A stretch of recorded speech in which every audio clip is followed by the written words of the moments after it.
Alright.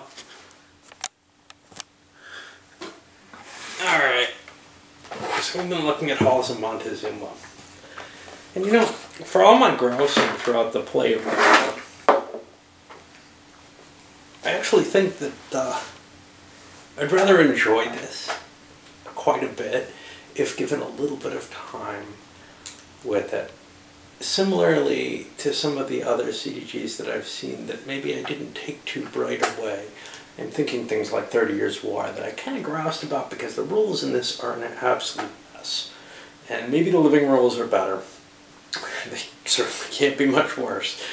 These are very bad even for GMT standards. But my feeling is that if I fiddled around with this enough for a little while, I could probably really enjoy it. Maybe a second or third playing. I think I could really take a lot of pleasure in this one. Probably more in an opposed environment than solo. CDGs are just funny that way. Any pulsed movement and action game, I feel like I would much rather play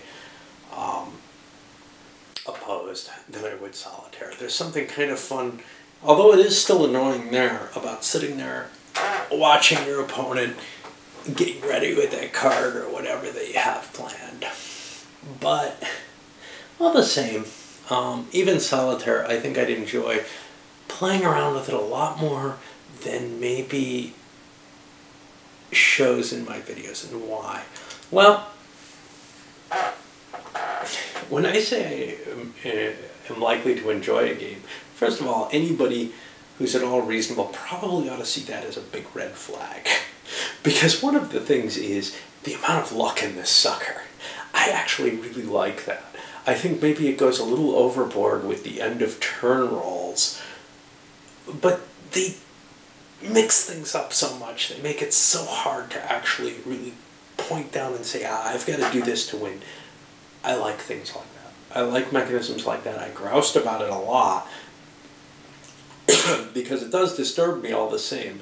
But in the end, there's something I really like about a game where you feel doomed to try to do your best within the odds, but and to try to optimize your position. If you're ahead, well, you may or may not be winning the game this turn. Try to push it to the next turn. Try to keep pushing it. Now, does that mean that the person who walks away as a winner is the best player? Probably not on any given game. I mean, I'm not saying probably not. But what I'm saying is there's a good chance that somebody who makes mistakes is still going to win the game. There's a good chance that you could play so much better than your opponent, have everything plotted out, and you could just get screwed. But over a few plays of games like this, well, the person who is better will probably win more games. I always actually kind of like something like this because when I win I can blame it on luck. I find doing that actually, I think, gives me a psychological advantage. In a lot of games, when I point out my good luck, it tends to cause problems for an opponent. But that's something different. Okay, so what's terribly right and wrong with this? Well, components are actually pretty good. The map, for a point-to-point map, it's both very, very pretty, and I think about as functional as it gets. The only problem being maybe these points, the transit points. Hard to differentiate when a piece is countering. Sitting on them, you might well think you've got a regular space covered and not realize that. And there's enough differences. Other components, though, there's so many typos on things like this where the heat turbine summer, and no explanation really. Places where the sequence of play, which is somewhere here on one of these cards. Did I lose it? So on this quick start sheet, the sequence of play is actually at odds here with the one in the rule book. The one here specifically says the players alternate drawing and executing 4 action cards each. In the rule book it says 2 each. Again, that's probably clarified from what I understand in the living rules.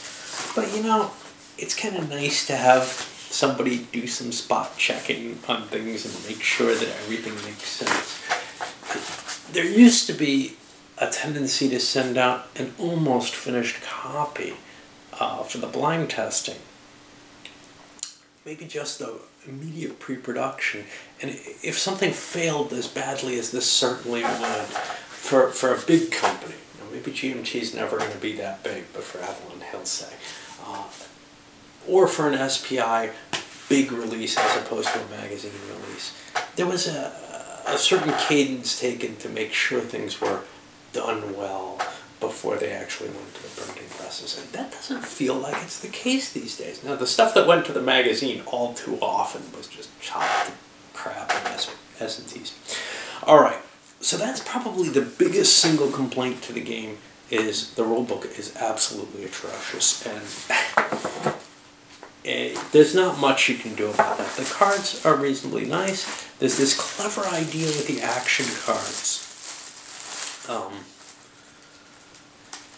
where the events on them are more generic, and also, for the most part, things that the player doesn't control perhaps as much as these. There wasn't as much of that differentiation that I would like to see, that maybe Clash of Monarchs has.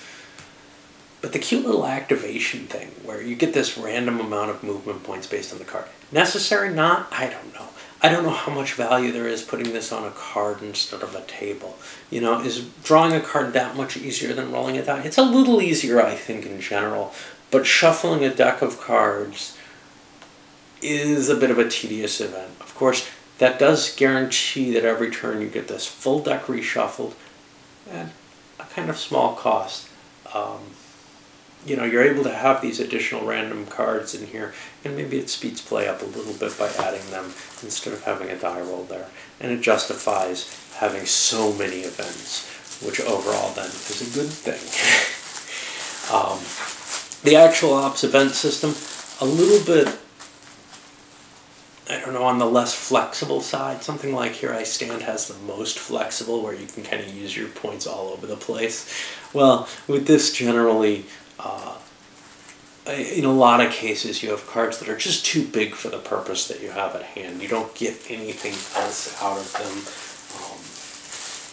You don't have necessarily other options other than moving, say, your low-cost leader with a big card that are particularly more valuable. If you're converting political spaces, yes, or doing raids or something, but I think quite often there's not going to be that advantage. The actual system outside of the luck is actually pretty interesting. There's a certain level of futility that maybe the luck brings to it that I rather like. I like a game to kind of show you that war isn't this clean and neat thing, and in fact, it's usually pretty chaotic and pretty, you know, up in the air. A nation's gambling a lot when it goes to war. And here you really see that in a way that maybe some games don't make you feel the same way. For example, if you're playing a World War II game, quite often it feels like, okay, the real question here is how long the Axis can hold out. And I'm not just talking Axis and Allies here, I'm talking about Third Reich or anything else. It's not, can I defeat the Allies utterly, usually, but can I do better than historically? Well, here, it feels like the Mexicans, outgunned as they were in this war, actually have a chance of winning the game that's reflective of the political nature of the war. And, you know, I mean, World War II, clearly, people weren't going to just drop out of the war, right? Well, here, the U.S. was getting sick of this war almost immediately. They were gung-ho for it and for the possibility of conquests. But once they gained some things, it became a question of, okay, how do we get out of this war? You know, how do we get what we want out of it and stop fighting? And that's really the question, is if Mexico can drag it out long enough, it wouldn't be too far of a stretch to say, hey, maybe California doesn't go. Maybe those disputed territories, maybe the Americans give up on their demands to some extent. And that's quite possible, actually, given the flavor of the time. What I would compare it to, well, one is I'm looking to compare it to different CDGs on one side. And as a CDG, it has a lot of luck factor compared to most of them. And it's not from the cards. It's really the mechanism, the ultra complicated combat system. And you could say, oh man, that's just such a pain in the butt. It's so fiddly. And I understand that, and I completely agree that many people would find it that way. And to tell you the truth, when I first looked at it, it feels like it's so annoying. Just the different layers of calculations you're making, and then the efficiency die roll for each person. But really, it's not that different from an Empires and Arms type situation where you add up a lot of strength points, see what you got. You're adding a lot of modifiers that you have to look up, but then you're rolling one die, and you're seeing how well you do. And yes, it's a 10-sider, and it can add a lot of variability in it, but it really isn't that painful a situation once you kind of get the flow of it. It's certainly not, to the complexity of, say, an OCS type game, which I really love its level, or even of the Great Battles of History stuff that I've been doing, where there's maybe multiple die rolls for one little engagement. Here, each player's rolling a die, and maybe it feels like overkill at first because you're used to how light these games usually are. But in the end, I think it works fairly well.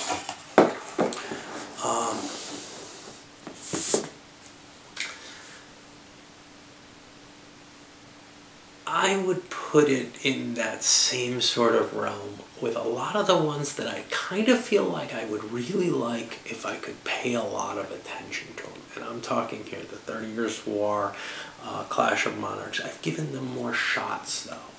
This one I haven't yet, and I feel like it might just rise to a better level if I did give it those extra chances. And maybe I can get my wife to play this with me, even though I've told her how much, this was a pain in the butt for me to assimilate, mainly because of the rules. I certainly feel better about it than, say, something that's absolutely considered a classic now in the CDG's Paths of Glory. I do not like Paths of Glory much at all. It has a lot of big negatives that this avoids. Things like scripting. Things like way too many events that I don't feel like the player can control. I think the scripting bothers me more though. Things like results that just don't feel believable. This feels believable. Maybe because it was a fluid situation. I don't feel like Paths of Glory does a good job overall. The only game I have on this subject is Veracruz, the old SPI game. And that's kind of a kick, but I've played it maybe once or twice in my life. Kind of as a, oh, I gotta get this played. I got this game, it's cool, it's on the Mexican War. And it was just, it doesn't compare. I mean, it is a simple, classic, old-fashioned SPI war game. May have a little bit of chrome on it, maybe great fun to play, but very little to draw me back to it. This has a, I kind of do want to play this again. Not solitaire and not right away, maybe. But maybe right away, I don't know. It's kind of fresh on my mind at this point. But there's enough neat stuff in this to draw me back and say I want to look at it some more. I didn't feel that about Veracruz at all. I feel that about almost every CDG that I've played. In fact, I can't think of one that I don't feel that way about. Maybe Manifest Destiny. Still like to give that another shot too, though. There's something very exciting about the format that draws me in, even though I complain about it left and right, which is kind of funny. I can't look at Veracruz and say, that's horrible. I like it in a lot of ways, but it doesn't draw me. It doesn't, maybe because it came so late in my gaming experience. But this came early enough in my CDG gaming experience. Yeah, maybe. I don't know. It has enough little pieces to it that are interesting. I like the combat system. I like the commitment system. But I didn't get it at first at all. And it felt like a lot of complexity to learn. And that's kind of the thing.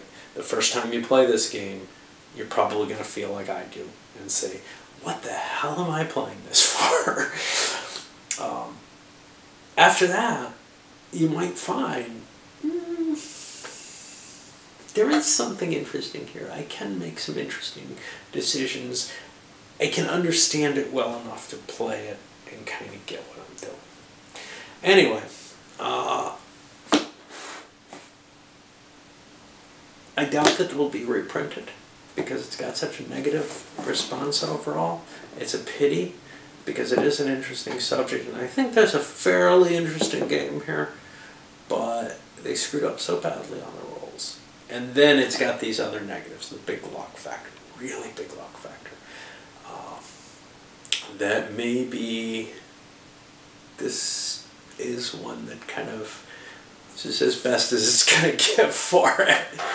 Which is a pity, because I think done better, done a little bit more seriously, revised rules, get all the play aids in order and correct, it could provide some interest to a number of people, me included.